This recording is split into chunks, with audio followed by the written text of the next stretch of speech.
이태준의 돌다리. 결말 부분 되겠습니다. 아들 창섭이 서울로 올라간 후 아들의 부탁을 들어주지 못한 아버지의 첩첩함과 하늘의 순리를 따르고자 하는 아버지의 가치관이 드러나는 장면이다. 결국 뭐예요? 결말이잖아요. 주제가 드러나는 장면이다 라고 보시면 되겠습니다. 이 작품은 농토를 파는 문제를 두고 벌어지는 아버지와 아들의 갈등을 통해 물질적인 가치관을 중시하는 세태를 비판한 소설입니다. 땅을 오로지 금전적인 가치, 한마디로 돈이라는 거죠. 사고 팔면서 돈을 버는 거. 지금 뭐 우리 집값 이런 거하고 똑같을 거예요. 집을 거주 내지는 생활의 공간으로 보고 평생을 살아가는 것이 아니라 가격이 올랐어? 팔지 뭐 이런 거예요. 생각하는 것. 아들과는 달리 아버지는 땅을 가족과 선조들의 인연이 살아 숨쉬는 곳이자 만물의 근원이라고 여긴다. 이러한 아버지의 태도를 통해 자본주의의 물질 중심적인 가치관을 비판하고 전통적인 가치관의 중요성을 역설하고 있는 작품이다 라고 보시면 되겠습니다. 아들은 아버지가 고쳐놓은 돌다리를 건너 저녁차를 타러 가버렸다.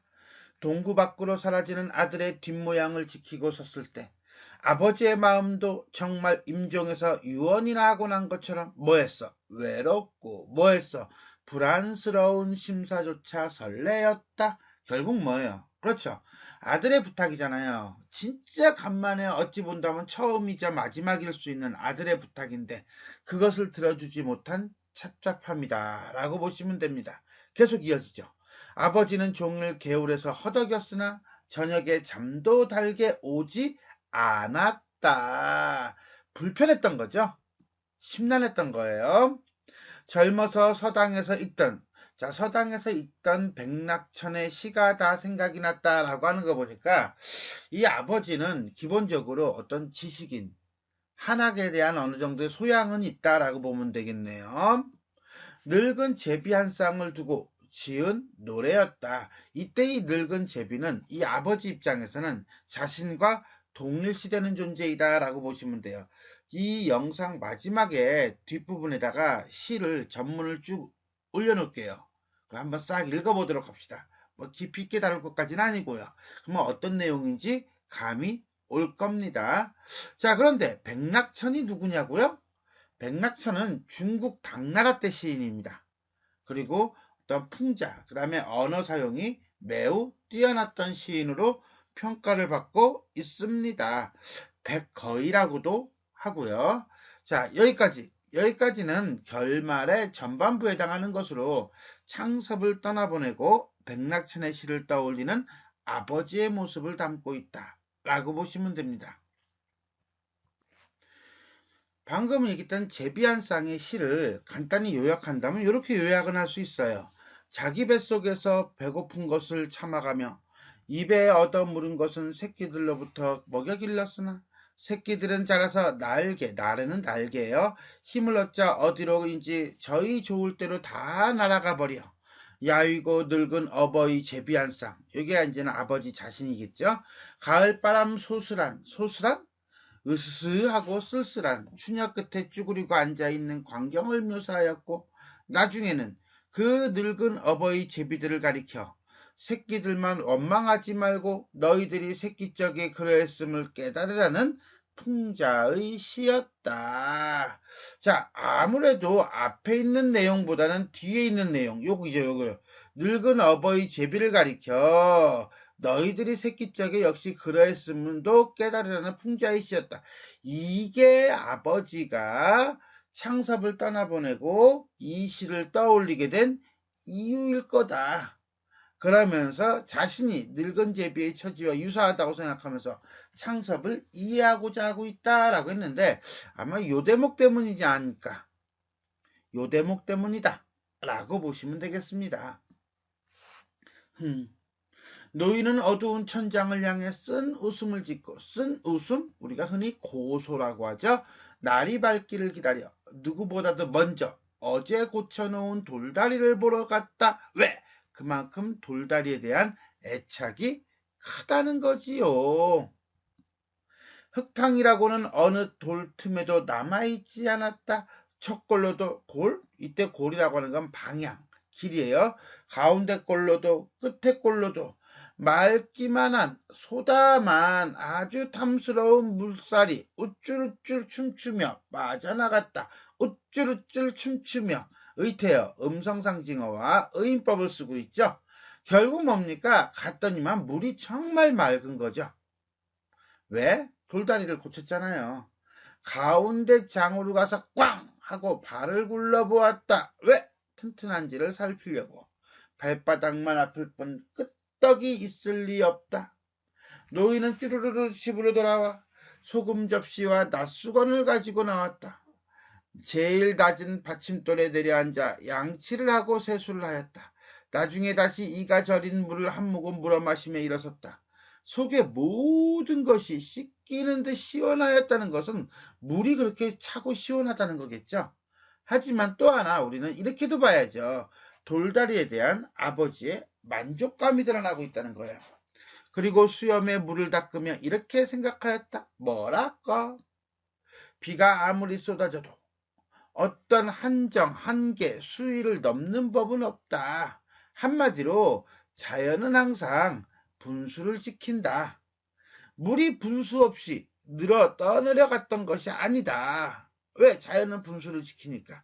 자갈이 밀려 내려와 물구멍이 좁아졌다든지 그렇지 않으면 어느 받침돌의 밑이 물살에 궁굴려 쓰러졌던 그런 까닭일 것이다.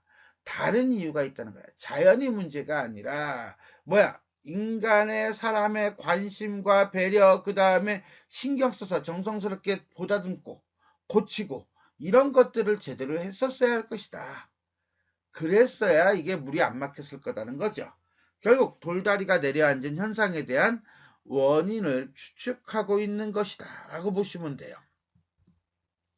미리 바닥을 치고 미리 받침돌만 제대로 했더라면, 그렇죠, 보살펴 주었더라면, 이게 부족하다는 거예요. 미리 예측하고 준비만 잘 했더라면 만년 오랜 세월이 간들 무너질 까닭이 없을 것이다. 그저 늘 보살펴야 하는 것이다. 사람이란 하늘 밑에 사는 날까지 하루라도 천리가 뭐예요? 하늘의 이치를 방심해서는 안 되는 것이다. 그럼 그 하늘의 이치가 뭔데? 이거죠 그저 늘 보살펴야 하는 것이다. 결국 요 대목은 항상 살피고 경계하며 살아야 한다는 아버지의 가치관 내지는 인생관이 담겨 있다 라고 보시면 되겠습니다. 천리에 순응하며 사는 삶을 살 것을 다짐하는 아버지. 자, 이렇게 해서 우리는 이태준의 돌다리라고 하는 소설이 마무리를 짓습니다. 무슨 내용인지 알겠죠? 그죠? 자, 근데 가치관이 있어요. 자, 예전 전통적 가치관과 근대적 가치관. 시간이 흐르면 어쩔 수 없이 가치관은 변할 수밖에 없는 거예요. 그런데 가만히 어조를 보니까 아들의 가치관을 더 중시합니까? 아니면 아버지의 가치관을 중시합니까? 소설의 전체 내용은 아버지의 가치관, 즉 사라져가는 전통적 가치관에 대한 아쉬움과 그 다음에 그것이 왜 필요한지에 대해서 이야기하고 있다라고 보시면 될 겁니다. 자, 아까 잠깐 얘기했듯이 다음에 이어서 아버지가 떠올린 백낙천의 시 연자가 내지는 연시라고도 합니다.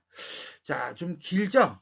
한 줄에 5자로 되어 있네요. 당나라시니까 한시죠. 5원이에요. 5원이고 원래는 4줄이면은 절구라고 하고 8줄이면 율시라고 하는데 이거는 쫙 길어요. 그래서 고시에 해당한다라고 보시면 돼요. 내용을 한번 읽어볼까요? 대충. 높다란 대들보 위에 제비한 쌍이 있어. 요게 이제는 관찰 대상인가 보다. 그죠?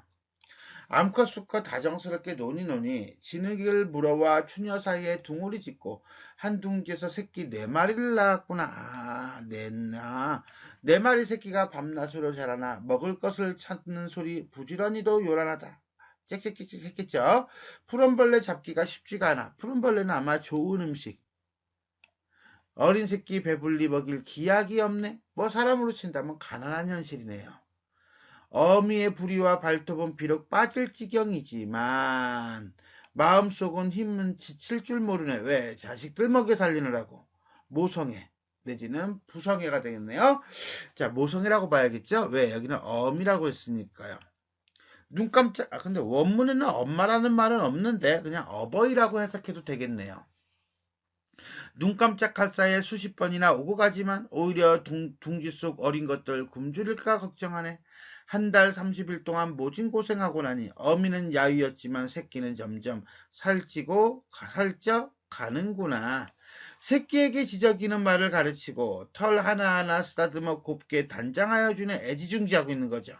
하루아침에 깃과 날개가 자라더니 뜰 앞 나뭇가지 위에 올라앉았네. 이제 새끼가 자립할 수 있는 어느 정도의 역량을 가지고 있는 거야. 이제 생긴 거야. 한번 날개 펴고 나르니 뒤도 돌아보지 않고 사방으로 흩어져 날아가 버리는구나. 이제 자립을 했네요. 집을 떠났고 부모의 곁을 떠난 거예요. 어미제비 한 쌍은 허공을 향하여 소리쳐 불러보건난 새끼들은 끝내 돌아오지를 않네. 허전한 마음으로 빈둥지에 돌아와 밤이 지새도록 슬퍼하며 부르짖네, 울부짖네. 자, 이게 창섭의 아버지의 심정이 될 수도 있겠네요. 그죠? 그 다음에 여기까지는 어떤 상황, 장면에 대한 묘사를 하고 있다라고 볼 수가 있겠어요. 그렇죠? 화자의 목소리가 직접적으로 드러난 것은 거의 없잖아요. 그러면 화자는 여기서 얘기를 합니다. 제비야 제비야 너 그리 슬퍼만 하지 말고 마땅히 지난날 네 스스로를 생각해 보아라. 너가 어린 새끼 때 일과 어버이를 등지고 하늘 높이 날았던 일을 생각해 보아라. 너의 모습을 되돌려 봐라. 그때 어버이 생각이 어떠했을까? 너도 오늘에야 마땅히 알 수 있을 것이야. 뭐 여자들은 뭐 아이를 낳으면은 출산을 하면은 부모의 마음은 뭐 생각하게 된다 이런 얘기도 있고요. 그 다음에 남자들은 아버지가 늙으신 모습을 보면서 그 다음에 이제 부모의 마음을 생각한다. 또는 뭐 자식이 컸을 때 부모의 마음을 생각한다 라고 하는데 그것과 일맥상통하는 그런 내용이지 않나 싶습니다. 자, 여기가 아마 이 시인이 하고 싶었던 말이다. 아무래도 이 시간상 빠르게 읽다 보니까 어떤 시가 가지고 있는 어떤 뭐랄까 묘미라고 해야 될까 맛이라고 해야 될까 이런 것들은 일단 배제를 하고 내용만 확인을 했습니다. 근데 천천히 읽어보면 많은 생각이 들 수 있는 그런 작품이지 않을까 싶네요. 자, 이런 내용은 박스 보기로 다시 출제될 수도 있다 라고 보시면 되겠습니다. 자, 결말 부분에서 드러나는 아버지의 가치관이에요. 즉 무슨 소리냐? 비가 쏟아져도 어떤 한정을 넘는 법은 없다. 어떻게 해야 돼? 사람이란 하늘 밑에 사는 날까지 하루라도 천리에 방심해서는 안 되는 거다. 결국 자연의 이치는 늘 한결같으므로 모든 것에 정성을 들여 가꾸어야 하며 매사 조심하고 보살피는 것이 하늘의 이치라는 아버지의 가치관이 드러나고 있다라고 볼 수가 있겠습니다. 자, 지금까지 우리는 이태준의 돌다리 결말 부분, 창섭 아들이죠. 서울로 올라간 후 아들의 부탁을 들어주지 못한 아버지의 착잡함과 함께 하늘의 순리를 따르고자 하는 아버지의 가치관이 드러나는 장면에 대해서 살펴보았습니다. 지금까지 내용이 도움이 되셨다면 좋아요와 구독 버튼 눌러주시고요. 알람 설정 부탁드리겠습니다. 수고하셨습니다.